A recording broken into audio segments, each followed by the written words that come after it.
Okay, we're ready for the clerk's report. There is a clerk's report this evening. Please be advised that I have pulled consent agenda item 14C for the review. Consent addendum item 15A has also been pulled off the agenda as well.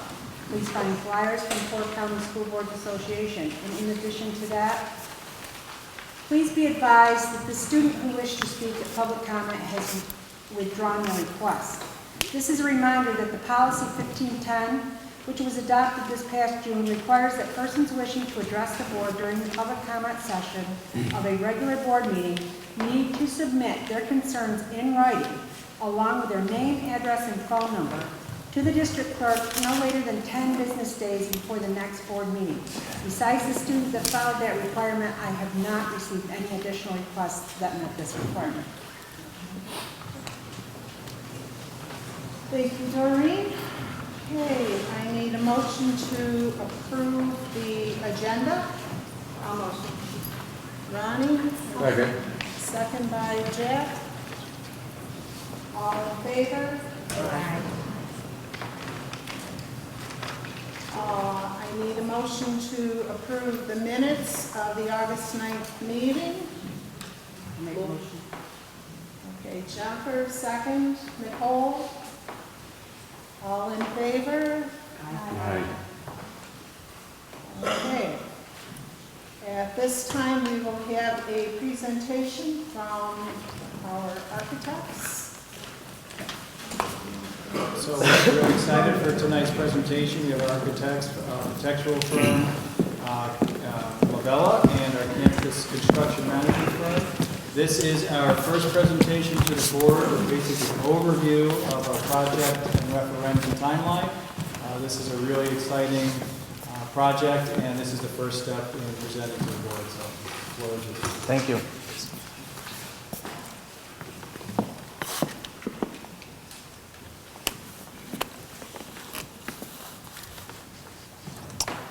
So I'm Justin Schaefer. I'm the architect from Lavelle Associates. I'm here to start talking about what we're presenting for the potential vote this winter for the 2023 capital improvements project. So project objectives, really kind of high oversight here. We're looking at building-wide HVAC upgrades and improvements throughout your, throughout your different buildings. The elementary school, we're going to improve traffic flow in the front parking lot area. We'll get into how that might look in a future slide here. Some technology room renovations here at the high school, band and chorus room relocations, an auditorium renovation, and athletics concession stand renovation. I'll jump into more detail here. So starting at the bus garage, building condition survey, if you're not familiar with, is performed every 5 years. And we identify anything that we see, and we'll walk through and meet with staff from the district as well.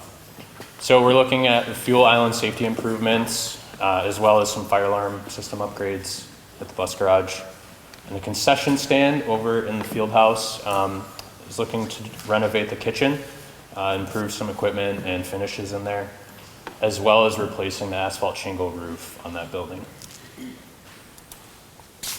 So the elementary school, in the building condition survey, we identified some mechanical system improvements that would be needed, as well as electrical lighting replacements, which would include some emergency lighting for any power failures. So site scope for the traffic flow improvements, there's a highlight following this to improve the entry and exit sequencing for basically the congestion over in the parking lot, as well as some signage improvements at the playground area. So this might be a little hard. So this is a current concept we're looking at to improve traffic flow there.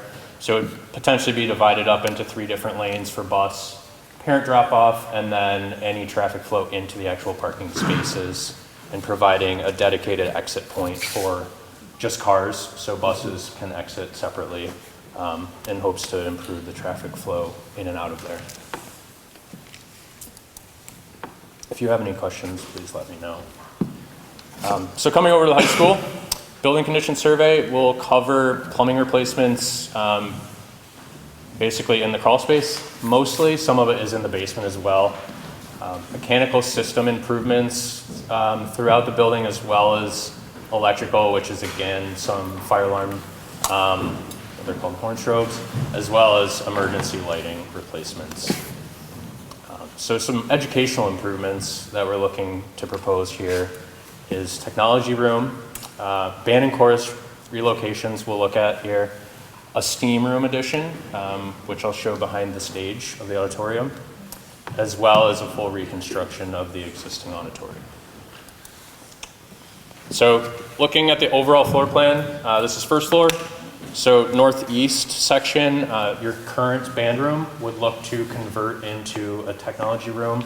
So you would have kind of a shared technology suite over there. So with that, we would move the band and your chorus room over to a centralized location in the building and look to overtake 3 existing classrooms to really get enough square footage or volume for any instruction and acoustic performance. So in the blue here towards the bottom of the page is a potential bump out of that area to really gain more room. They are slightly bigger than what the current band room is. So jumping over to the far right here, that is your auditorium, which in the blue is that steam addition that we're looking to propose. It would connect to an existing classroom and the back of the stage. And lastly, we'll get into the auditorium in a second. So band and chorus room, we have some conceptual renderings that we're looking at. These are subject to change, but on the far right is your current band room that would be converted into that technology room. And this is a potential rendering of what the band room could look like. So this is facing out towards 414 and looking back to basically the instrument storage area. And again, the height and volume of those spaces would be taller and larger than the current. So next, it'd be adjacent to this, and in between the band and chorus would be practice rooms that are bigger, mainly for band, but they could be a shared space. So this could be the potential chorus room. It's to the southern side of the reconstructed area. So this is facing back out towards 414. So jumping over to the auditorium. So the current seating capacity is a little bit low. So we were trying to strategize how to improve that. So we are looking to build a balcony within the auditorium. So this is a potential rendering of what that could look like. So your existing seating capacity is 476, and we are looking to potentially add about 100 seats up on the balcony, and that could be accessed up from your existing chorus room. So we would look to, fully reconstruct interior-wise, improve acoustics. Obviously, the seating capacity is priority number 1, right? But we could really kind of maintain the historical look of it, but modernize it, improve acoustics, sound, lighting, everything. So this is the end of the scope list. I'll hand this over to campus. Is there any questions in terms of scope? Is that heating or chandelier? So we are working with, it's called SHPO. It's State Historical Preservation Office. They will have opinions on that. So we're currently in the process of that submission. This shown is not your current, but we have been in discussions of reusing the existing one. It's on basically a suspension system. So we could raise that above the view line of the balcony if we need to. Is that, the second one, is that handicap accessible? Yeah, so there's currently, you can't see it basically through this wall, there is a lift that comes up to the chorus room. So we could utilize that or change, but it would be ADA accessible to answer your question, yes. Okay. There'd be seating. This is a flat platform that's basically the same floor level of the chorus room that you enter onto, and that would have accessible seating, yes. Due to the fire, is there a second exit up on the second floor? Yeah, so the gray here, those would exit into your current chorus room. Stand in the way. So if you see this railing here, this is a staircase that would come back down to the second floor level. because the chorus room is raised, I think it's 5 or 6 steps up. So we would exit out onto the corridor or hallway through that stair. So those are your 2 separate egress points. Okay. Yep, you're welcome. All right, hand it over to campus. So quick with introductions to remind everybody, I'm Kevin Donahue with Campus Construction. And Alex Schrader, Campus Construction. I know he's a celebrity here, you probably know him, but we're gonna talk to the budget and the schedule. So starting with budget, through the last 6 months of our involvement, working with Labella and team, we have deployed our estimators. So as the scope has evolved and changed, we've been doing estimates. They're in concept, meaning the design is still conceptual. There's not a lot of detail or refined details. So we use our means and methods. We use a lot of unit pricing. We use historical data based on the spacing, and then through conversation with Justin and team, we make sure we've got the appropriate, finishes and things like that, at least conceptually priced. What you see up here is a summary. We do have detailed estimates that show it by space and things, but this is a summary of the budget. At the junior senior high school, we're allocating $17,177,000. At the elementary school, it's just over $1 million. The field house is just under $600,000, and then some small improvements at $22,000 at the bus garage. That's all your hard construction costs and contingencies. Incidentals is currently budgeted a little over $4.4 million, and incidentals is all your service fees, your professional fees, testing, things of that nature, and it also includes some financing fees for the borrowing plan and things. So all that being said, we're proposing to the district and community a $25,600,000 referendum. In terms of the financial impact to the district, Fiscal Advisors is your financial advisor. They work very closely with Susan and team on building out the financial plan. So with the $25,600,000 project, Susan and the district have done a great job building that capital reserve and the savings. So deploying $5 million of your savings towards that, and with the state aid ability, we're literally advertising that it's a tax neutral project. So there'll be no significant impact either way. So it's really affordable. It's a really good opportunity for the district, dollars and cents wise. Getting into some schedule items, so we've got a few action items coming up here in the next few months in preparation of the vote. 928 District Council draft seeker resolution. We've been working with the district's attorney, getting them the information for that, as well as the bond. So at the 10-11 board meeting, we look to get the seeker resolution up for adoption, call for a special election, and then we'll have you guys adopt the wording of the proposition. October, So at that meeting, there'll be board actions for motions that need to be voted and approved on to go forward. Sorry. and then moving into October, we'll work with the district, we'll work with Justin's team to get a nice newsletter out to kind of show the highlights of the project we're proposing, get the community excited, get out the vote a little bit, do some public relations there. And then November, we'll hold a public information meeting or meetings as needed. Anything we need, if we feel I have like a open forum for anyone in the public that has questions, anything pertaining to the project or scope. And then 12/12 will be our voter date. So that'll be the referendum date. We're hoping we get a successful vote. Kind of looking at our overall project timeline, as I said, October 11th will be the board adopting the referendum. And then December 12th will be our vote date. And then barring a successful vote, we'll get right into design. Justin's team will start with schematic design, followed by design development, and then our SED documents. So the design phase will bring us from about winter 25 to fall 25. And we'll go into a New York State SED review. Final set of documents gets sent to the state. They have their review process, make sure everything looks in line. So that phase will be from fall 24 to spring 25. Everything goes well with that. We look to start construction in the spring of 25, closing out in fall of 2027. It's about a 22 month construction schedule timeline is what we feel is adequate for the scope of work. That's overall start to finish. We have not gotten into phasing of the sequencing and things. It's just big picture. Or with the magnitude of scope and things of that nature, it's going to be a 20 to 22 month process. Any questions?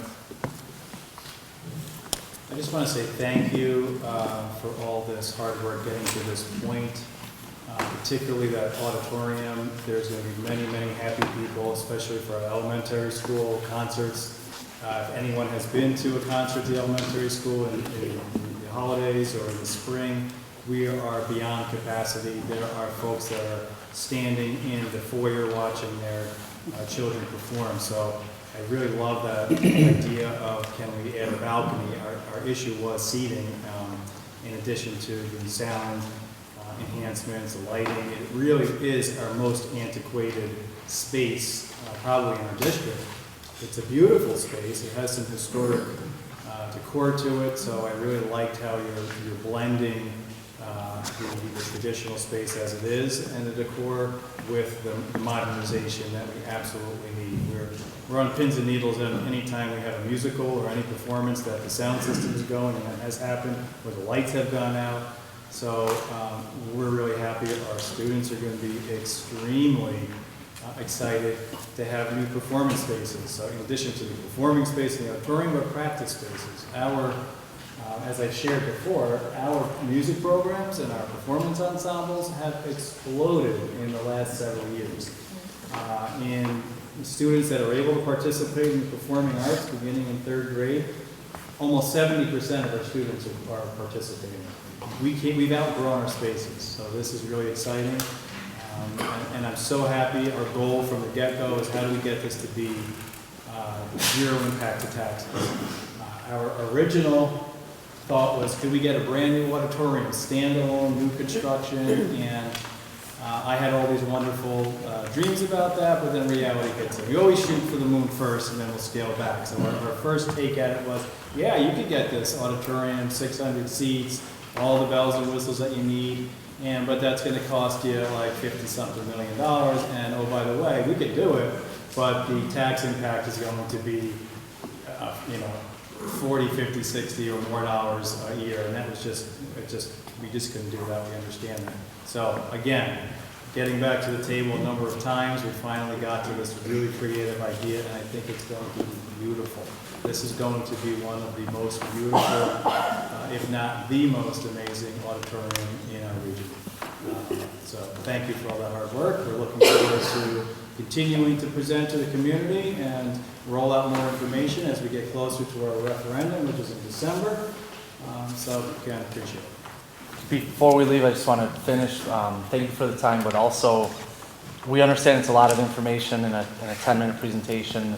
At the next meeting, we're literally going to be asking for board adoption. So if you go home or whatever, think of questions along the way, please funnel them through Mike and Susan, and our teams will gladly respond. We want to make sure that you're fully informed. Thank you. Yep. Thank you very much. Okay, moving on to our reports, central administration. Okay, I'd like to share with the board that I have received notification correspondence from Steve Grote, our Allentown supervisor. Not sure how many of you know this, but back in 1938, there was a schoolhouse that was originally owned by the district, but it was deeded to the town of Gallen in 1973. And it was in use until 1938, but 1973, the district deeded this schoolhouse, which is located at 1970 Stokes Road in Loch Berlin. And it was within the deed that the stipulation was that the building could only be used for public purposes.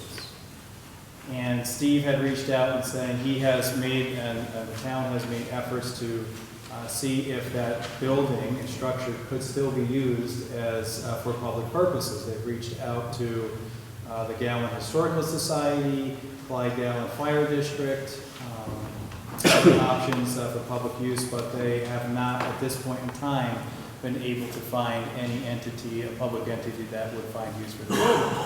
So the deed does say that if that was not the case, the building will revert back to the school district. So the communication is if there is an opportunity to look at the deed language, possibly revising the language so that there could be uses that's not a public entity. So we are doing some research on this. We're analyzing the property. The option is that it could come back to the district, or if we were to change the deed language, that there could be other uses by other entities. So we are looking into this, and we will have a report back at the district. We'll probably form a committee at some point in time, moving forward. So exciting opportunity if it moves forward. So just want to share that with you. That's all I have. I don't have anything on the agenda tonight. I just wanted to share that I'm really excited about the capital project and how I was able to work with those three guys and our fiscal advisors to hone the project down so there was zero tax impact. That was very important to us to make sure that we were able to get what we wanted without having to raise taxes. So between our reserves and our state aid, we were able to accomplish that, and I'm very excited. Thank you, Susie. Okay, building administration, all the supervisors and principals submitted their reports. Are there any questions for them? Okay, moving on. We have a student representative tonight. Okay, Leah Young is our student council president. And go ahead, Leah. Welcome. Welcome to tonight's Board of Education meeting. The year's off to a great start as students coming back from summer break. We have the back to school bash on August 22nd at the elementary school to excite families in the upcoming school year. Sports are off to a great start with the football team already gaining a few wins. The other fall sports have also had a great start. Also, seniors have started their discussion on where the senior trip is going to be. A place has yet to be picked, but the senior class is very excited for everything to come. Finally, an upcoming event that we have is the community festival on Friday, where there will be food, games, and all different types of fun for students and their families. Let's try to have another successful year at Clyde Savannah. Thank you, Leah. Nice job. Okay, are there any board member comments? Mrs. Nancy, I just wanted to, before I forget, introduce Rebecca Vermeulen, who is our Director of Instructional Technology. She joined us in July. Rebecca, I just want to say thank you for everything that you've done. You've come in here and have been so supportive to our team and to our students. So I just wanted to let the board know that you are part of the team now. She is through BOE, so through Wayne Freeman Lakes BOCES, 0.5. I don't know how you do it 2 days a week. But thank you again and welcome to our team. Thank you for having me. It's my pleasure to serve you. Appreciate it very Who do we much. have to share you with? EduTech. And right now they've been very gracious. I've been spending a lot of time here getting to know everyone. It's my pleasure. Well, welcome aboard. Thank you. Okay. Any board member comments? If you plan on attending the NISA conference their NISBA conference in Buffalo, those reservations need to be submitted soon. I think the early bird registration ends at the end of this week. So, let Dory, what? It's October 26, 7, and 8. It's at the end of October, closes. Okay. Committee reports. No? Okay, policy meets next week.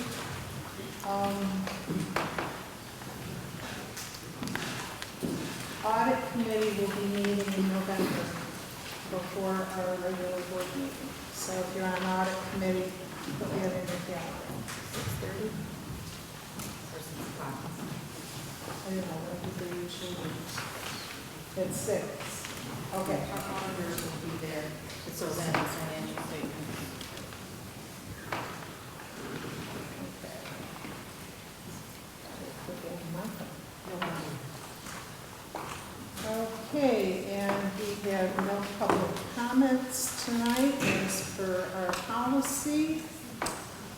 There is a public comment, Madam President, Mr. Marketel? as being named as a necessary party in We have order. no public comments response as per our policy. The agenda Please item, sit down. the agenda item was not added prior to 10 days, so the public did not have enough notice. The public did not have enough notice to submit a request. Sit down.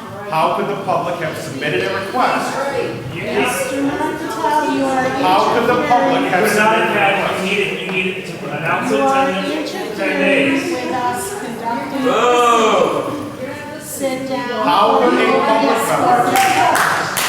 How could a public member?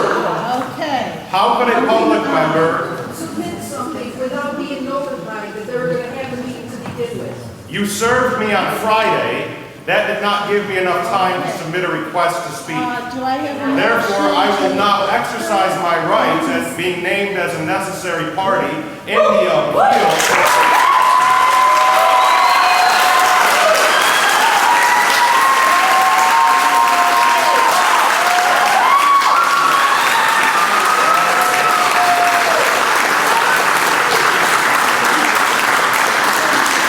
Adjourn from Mrs. DiPalato. I did not name myself as a necessary party, Madam President.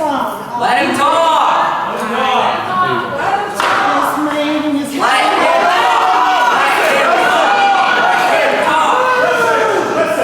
The meeting is adjourned, correct? Correct. Correct. Dear Board of Education, my name is Jacob Marcantel, and I am